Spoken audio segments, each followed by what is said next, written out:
Here's a quick reminder about stress.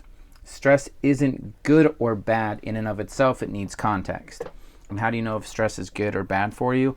Well, you can often break it down to intensity and duration, because there's a tipping point. If it's too intense, it's bad for you. It leads to, say, like injury if it's physical stress, right?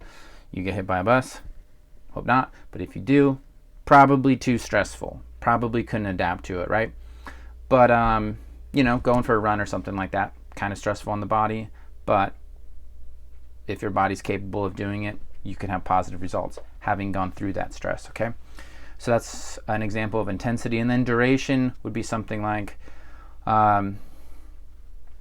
sitting at a desk in a cubicle for 40 years or whatever. That would be like too long of the stress to deal with. And ultimately, living on this planet under the stress of gravity for 100 years, that's too much for some people. 50 years for some people. They're all hunched over by the time they're 50. Too stressful, the duration's too much. So again, it's also dependent on the person and how much they can handle.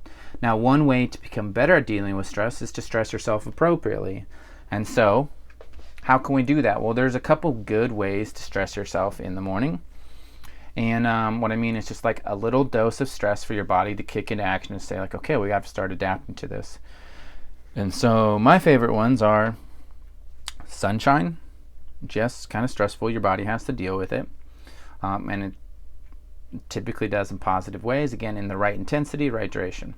So sunshine's good.